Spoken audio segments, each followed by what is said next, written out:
Hey, hi. Hello, hi. Introducing my Jackie. Jackie. ಇವನೇ Jackie.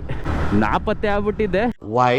Sudden ಆಗಿ ವಾಪಸ್ ಬಂದು ವಿಡಿಯೋ ಮಾಡೋದಕ್ಕೆ ಕಾರಣ ಮಟನ್ ಚಿಂದು ಕೊಬ್ಬೆಳ್ಸ್ಕೊಂಡ್ಬಿಟ್ಟಿದೀನಿ. ಸಿಂಪಲ್ ರೀಸನ್ ಗುರು. ಹಿಂಗೆ ಕೂತಿದ್ದೆ ಆಫೀಸಲ್ಲಿ ಕೆಲಸ ಎಲ್ಲ ಮುಗಿಸ್ಬಿಟ್ಟು ಒಂದು ಮೆಸೇಜ್ ಬಂತು ಇನ್ಸ್ಟಾಗ್ರಾಮ್ಗೆ ಟನ್ ಅಂತ. ಸರಿ ಅಂತ ಇಗ್ನೋರ್ ಮಾಡಿದೆ. ಇನ್ನೊಂದು ಮೆಸೇಜ್ ಬಂತು ಟನ್ ಅಂತ, ಅದನ್ನು ಇಗ್ನೋರ್ ಮಾಡಿದೆ. ಓಕೆನಾ? ಸರಿ ಅಂತ ಮನೆಗೆ ಜಾಲಿಗೆ ಬಂದು ಓಪನ್ ಮಾಡಿ ನೋಡಿದ್ರೆ ಇನ್ಸ್ಟಾಗ್ರಾಮ್ ಯಾವ್ದಾವ್ದೋ ಅಕೌಂಟ್ ಗಳಿಂದ ಒಂದ್ 2-3 ಮೆಸೇಜ್ ಬಂದಿತ್ತೆ ಗುರು. ಅಂದ್ರೆ ಒಂದೇ ದಿವಸ ಬಂದಿಲ್ಲ, ಹೋದ್ವಾರ ಒಂದು, ಅದಕ್ಕೆ ಹೋದ್ವಾರ ಒಂದು 3-4 ಮೆಸೇಜ್ ಬಂದಿತ್ತು. ಏನಿಲ್ಲ ಬ್ರೋ, ನೀವು ಚಾನಲ್ ಯೂಸ್ ಮಾಡ್ತಾ ಇಲ್ಲ ಅನ್ಸುತ್ತೆ. ಅಂದ್ರೆ Bengaluru rider Instagram, Facebook, YouTube ಆಗ್ಲಿ ಯೂಸ್ ಮಾಡ್ತಾ ಇಲ್ಲ ಅನ್ಸುತ್ತೆ. ಅದ್ರ ಕೊಟ್ಬಿಡಿ ಬ್ರೋ ಅಂತ ಒಂದು ಮೆಸೇಜ್ ಬಂತು. ನನಗೆ ನಡ್ಕ ಬಂದ್ಬಿಡ್ತಂಗೆ ಗಡ ಗಡ ಗಡ ಗಡ ಗಡ ಅಂತ.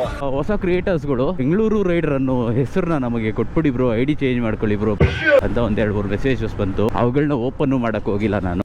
ಏನ್ ಅರ್ಥವೇ ಆಗ್ತಿಲ್ವೇ ಈ ಕೇಸು? ಬೈಗಳು ಹೇಳ್ತಿದ್ರು ನಮ್ಗೆ, ಯೂನಿಕ್ ಆಗಿ ಇಟ್ಕೊಂಡಿದ್ಯಾ ಹೆಸರು, ವೇಸ್ಟ್ ಮಾಡಬೇಡ, ವಿಡಿಯೋಸ್ ಮಾಡು ಅಂತ. ನಾವು ಒಂದಾನೊಂದು ಕಾಲದಲ್ಲಿ, ಅಂದ್ರೆ ಆ ಕಾಲ 1947 ಏನಲ್ಲ, ಓಕೆನಾ? ಇವಾಗ ಇತ್ತೀಚೆಗೆ 1 ವರ್ಷದ ಹಿಂದ್ಗಡೆ ವಿಡಿಯೋಗಳು ಮಾಡ್ತಾ ಇದ್ವಿ ಅಲ್ಪ ಸ್ವಲ್ಪ. ಸೊ ಅದಕ್ಕೋಸ್ಕರ ಹೆಸರು ಉಳಿಸ್ಕೋಬೇಕು. ಓಕೆನಾ? ಹೆಸರು ಇಂಪಾರ್ಟೆಂಟ್ ಅಂದ್ಬಿಟ್ಟು ಸರಿ ಕಡ್ದಿ ಗುಡ್ಡೆ ಹಾಕೋಣ, ಮತ್ತೆ ಸ್ಟಾರ್ಟ್ ಮಾಡೋಣ.